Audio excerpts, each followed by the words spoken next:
Hi everyone, in this video we're going to continue where we were just talking about in the previous video about inference about two means, and that one was about dependent samples. This one we're going to be talking about independent samples. Okay, so our sampling distribution of the difference of two means for independent samples where our population and standard deviations are unknown.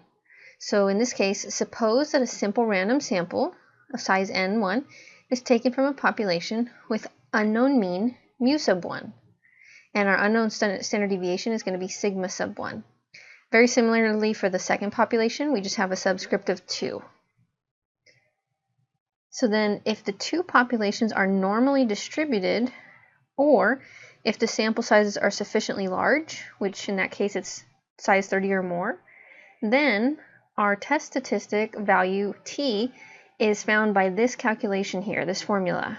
So this t approximately follows our t distribution that we've been working with in the past, with the smaller of n sub 1 minus 1 or n sub 2 minus 1 degrees of freedom.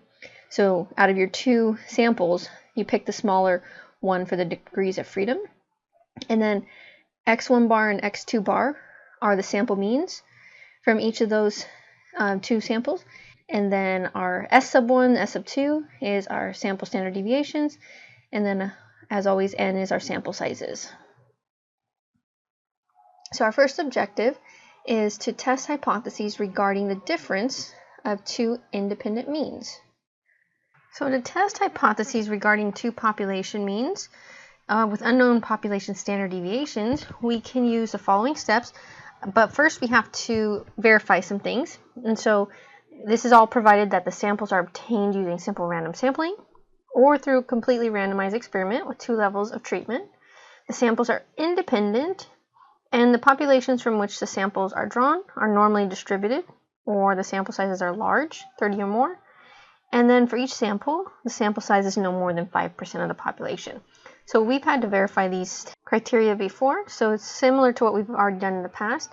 And then once we verify that, we have our steps. So step 1, determine our null and alternative hypotheses. And then the null hypothesis in each case is just that the mu sub 1, population mean from population 1, equals mu sub 2. And then we select our level of significance alpha. And then for our classical approach, we first compute our test statistic t0 using the formula that we just saw. And then this approximately follows our t distribution. And so then what we want to do is we want to get our critical values. And remember, for the two-tailed test, we have 2 critical values. And then this one, the new part to this is that we pick the smaller of n minus 1 for our degrees of freedom when we're using our t distribution table. And then we compare our critical values to the test statistic to determine if we're going to end up rejecting the null hypothesis. And then we state our conclusion. So then just the p-value approach for this, we still compute our test statistic, t0, using our formula. And then from our t distribution table, we find our p-value, which is a probability. And for the two-tailed test, it's twice the probability that t is greater than t0. And we can also use technology to get the p-value. And then when we reject the null hypothesis, if our p-value is less than alpha, and state our conclusion. So the procedure that we just talked about is robust, and so minor departures from normality will not adversely affect the results of the test. If the data has outliers, however, the procedure should not be used. So we had this same caution when we were doing dependent samples in the previous video. So our example here, in the Space Lab Life Sciences 2 payload, 14 male rats were sent to space. Upon their return, the red blood cells mass of the rats was determined. If the control group of 14 male rats was held under the same conditions except for spaceflight as the space rats, and their red blood cell mass was also determined when the space rats returned. The project resulted in the data listed on our next slide. And so we want to know, does the evidence suggest that the flight animals have a different red blood cell mass from the control animals at the 0.05 level of significance? So the rats that didn't go to space and the rats that did go to space, is their red blood cell mass different? And so here's the data. The red blood cell mass in milliliters of the ones that went to flight, the ones that stayed on Earth. And then we have our normal probability plots for each group and our box plots. And we've done this before. You can do this in StatLab or using other technology. And this is just to verify that we do have approximately normal distribution and no outliers. So then we want to verify with our correlation coefficient. When you plot these using your technology, you would get that in both cases, for the flight group and the control group, the correlation coefficient is greater than your critical value for the sample size that you're working with. So we say this is normally distributed data. Now, if you don't remember how to do this, go ahead and go back to the previous video. We walked through how to do this. And then the box plots are letting us know that there's no outliers, and we can tell from looking at them that there is a difference, but we want to know how significant. So step 1, we want to know whether the flight animals have a different red blood cell mass from the control animals. So we're going to let mu sub 1 represent the red blood cell mass of the rats that went to space, and then mu sub 2 the ones in the control group. So we are wanting to show that mu sub 1 does not equal mu sub 2. And so that's our alternative hypothesis. And our null hypothesis is that they are equal. And so a lot of times the way you'll see this is that if you just think about subtracting mu sub 2 from both sides of these equations, the null hypothesis can be written as mu sub 1 minus mu sub 2 equals 0. And the alternative hypothesis is mu sub 1 minus mu sub 2 does not equal 0. Our level of significance was given as 0.05. And then step 3, using our classical approach, from our sample 1, our sample size is 14, and from the data we can compute the mean of the sample, x1 bar. It's going to be 7.881, and the sample standard deviation is 1.017. You can just use technology and plug in your data values from your table for that. Very similar for the second group, and you have a different mean in this case. x2 bar is 8.340, and the standard deviation is 1.005. So plugging into T naught, all of our values we have from our null hypothesis. Notice this mu1 minus mu2 equals 0 right here. And then all of our other values plugged in, we get that T naught is negative 1.437. And then we want to find our critical values, and so our two-tailed test, because we have that mu1 does not equal mu2, we're going to have two critical values, and we can get those from our t-distribution table using the fact that our degrees of freedom is 13. And what you would do is, remember, for the two-tailed test, you take your alpha, in this case 0.05, and divide it by 2. So you're looking for t sub 0.025, which has a value of 2.160, and then you also want the negative of that, so negative 2.160. And so based on the image here, we could tell already that our T naught value is not within either of the critical regions. And so because our test statistic does not lie within one of the critical regions, we do not reject the null hypothesis. And so our conclusion is that the sample data does not provide sufficient evidence to conclude that the flight animals have a different red blood cell mass from the control animals at alpha equals 0.5 level of significance. And so doing this again, but with the p-value approach, we still have our sample means and standard deviations for our two samples. Our test statistic is still negative 1.437. And then now we want to compute our p-values. And so we have our T naught, we have a negative and a positive for T naught. And then what we're going to do is go to our distribution table, and then because it's a two-tailed test, we want twice the probability that T naught is greater than what we calculated, 1.437. And so remember how this one works. We did one of these previously, where you're going to look on your T distribution table for the values closest to 1.437, and we'll find that it lies between 1.350 on our table and 1.771. And so what you do is you go up to the corresponding areas and you find that 0.05, which corresponds to 1.771, and 0.10, which corresponds to 1.350.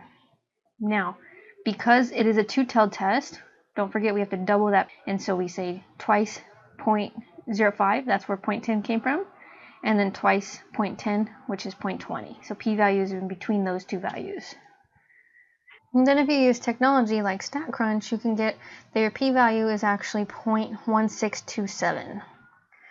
And so what we can say is that if the null hypothesis is true, we can expect a sample difference at least as extreme as the one obtained in about 16 out of 100 repetitions of this experiment, because this is about 1600ths. And then the results obtained are not unusual if the statement in the null hypothesis is true. So it's because the p-value was greater than our level of significance that we don't reject the null hypothesis. And so we have the same conclusion that we had with our classical approach, that the sample data does not provide sufficient evidence to conclude that the flight animals have a different red blood cell mass than the control animals at this level of significance. So a quick note on the degrees of freedom. So the degrees of freedom used to determine the critical value in our example was considered conservative. Results that are more accurate can be obtained by using the following degrees of freedom formula. So for us, we just said our sample size -1 for our degrees of freedom, but to get a fairly accurate, more accurate result, you actually want to plug in all your values for standard deviation and your sample size into this formula to calculate your degrees of freedom. And so the degrees of freedom in our by-hand solutions won't actually equal our degrees of freedom in technology or software solutions unless we actually use that formula that we just learned about. So next, let's construct and interpret confidence intervals regarding our difference of two independent means. So if we want a confidence interval, 1 minus alpha times 100%, for our difference of two means, we have our random sample, population 1, we'll call it n sub 1. We still have mu sub 1 as our population mean, standard deviation is sigma sub 1, very similar for the second sample. We just have our subscript of 2. And then we have that our populations are normally distributed. If we know that they are, or if the sample sizes are 30 or more, then a 1 minus alpha 100% confidence interval about this difference of our means is given by the following. So we have our lower bound for our confidence interval and our upper bound.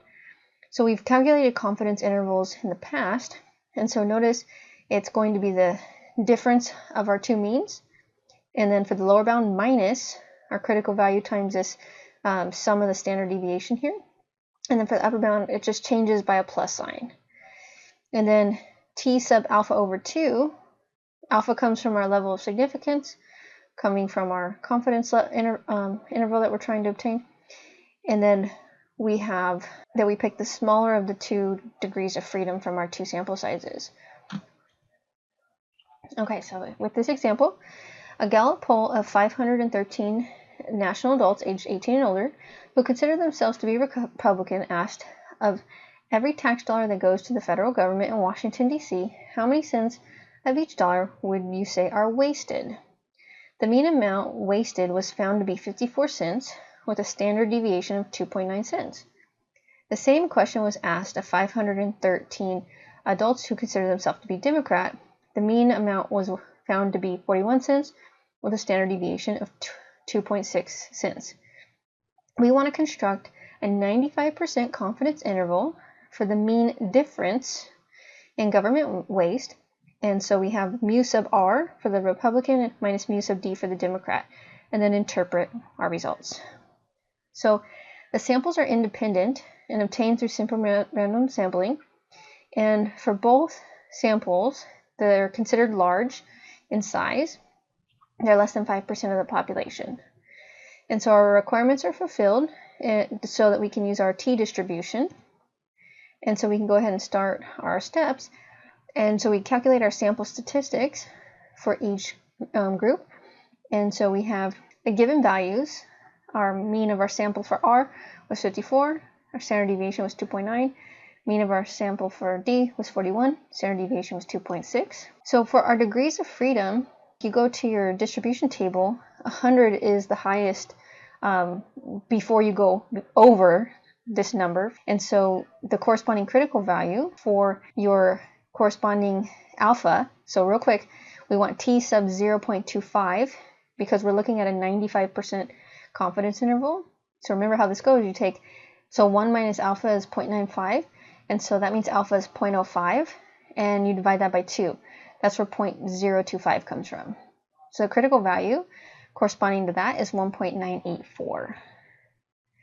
And so plugging in all of our values into our formula for our lower bound, we get 12.7. And then plugging in our values for our upper bound, we get 13.3.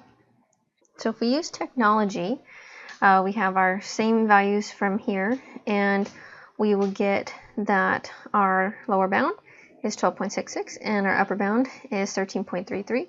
Let me go ahead and show you how to do this real quick in StatCrunch. Okay, so while we're in StatCrunch, we're going to go to Stat and then down to T-Stats. Let's use 2 samples, and we're going to do it this time with summary because we have all of our summary values. So our sample mean from our first sample was 54. Our sample standard deviation from that sample was 2.9, and the sample size was 513. The second sample, the mean was 41. Standard deviation was 2.6, and sample size was the same. And then we want a 95% confidence interval and compute. And here we have our lower and upper bounds. So we can say we're 95% confident that Republicans believe the mean amount of each dollar collected by the federal government is wasted is between 12.7 cents and 13.3 cents higher than the mean amount Democrats believe is wasted. Now, this note here has to do with when we're working with some statistical software. It often offers 2 options. One where we assume that the population variances are equal, and that would be considered pooling, and one that doesn't assume that the population variances are equal. And so when the population variances are assumed to be equal, the pooled t statistic can be used for test for a difference in means for 2 independent samples. The pooled t statistic is computed, so how we find it, by finding a weighted average of the sample variances, and it uses this average in the computation. And so the advantage of this test statistic is that it exactly follows our t distribution with n1 plus n2 minus 2 degrees of freedom. And then the disadvantages to this test statistic is that it requires the population variances be equal. And so a caution about this, we would use the pooled 2-sample t-test when the 2 samples come from populations that have the same variance. So pooling refers to finding a weighted average of the 2 sample variances from the independent samples. It's difficult to verify that 2 population variances might be equal based on sample data, so we will tend to use our Welch's t when comparing 2 means. And Welch's t-test is more conservative than the pooled t. Okay, so that's it for this one. Thanks for watching.